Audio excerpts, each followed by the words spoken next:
So here's something you don't want to see in a brand new truck, and that's a check engine light. Let me go into detail about what's going on here. Unfortunately, this is kind of my first, I would consider, failure of a major system in a Ford product that I've owned. So my previous Ranger, I had a handful of issues. When it came from the factory, it was missing a couple minor parts from the factory. Nothing related to the powertrain or nothing related to the day-to-day driving, but nonetheless, it was missing things. So that was kind of a pain. It did have a bad battery as well, but I got through about 45,000 miles on my 2019 Ranger without really any major issues. And Ford took good care of me with those other issues I did have.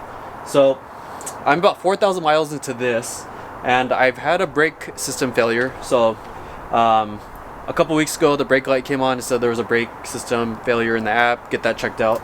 So I got it into the dealer. The light didn't stay on, so it went away and it never came back. But the dealer checked it out. I'm not sure what they replaced, but they replaced some brake sensor in the car. So there was already a brake issue with this. And then last Friday, so about 4 days ago, we were driving through West Seattle, which is a pretty hilly area, and the truck started running really roughly. We pulled over.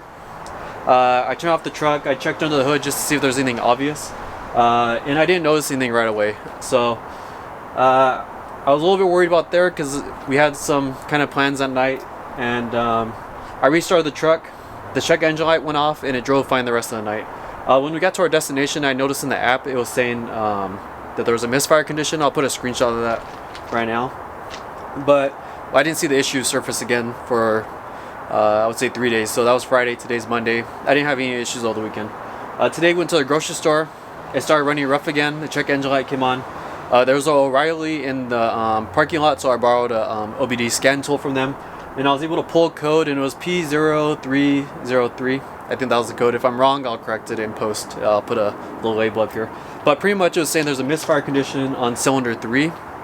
I called a couple dealerships, and I wasn't able to find any dealerships locally that were able to take me in within the next couple weeks. So that pretty much means my truck will be out of commission for several weeks. So I'm kind of considering my options here.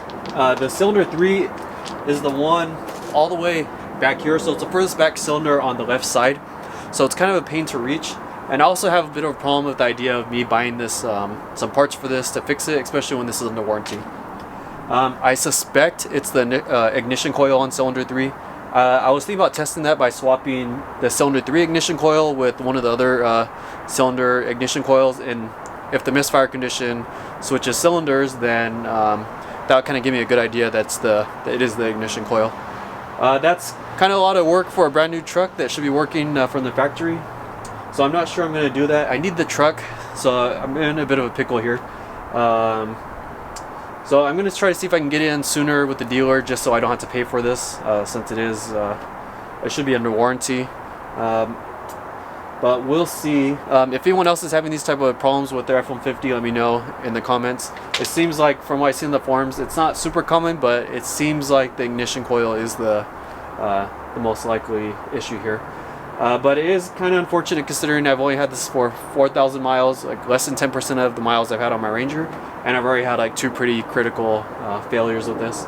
But I'm optimistic that Ford will get me taken care of. I've had good luck with them in the past, like I mentioned, but we'll see. It does suck just because we have family visiting this week, and I kind of need the truck since our other vehicle is a Miata and it can't really fit more than 2 people. So we'll see what's going to happen. I'll post an update in a couple of days. If I end up working on this myself, just because time issues, then I'll do a video on that. I'm going to try to avoid that just to save money and time. But we'll see. But my next video anyways will be a follow-up, either me fixing it or talking about how the issue is fixed and the final outcome of this. So thanks for watching. Hope everyone is doing well, and I'll see you out there.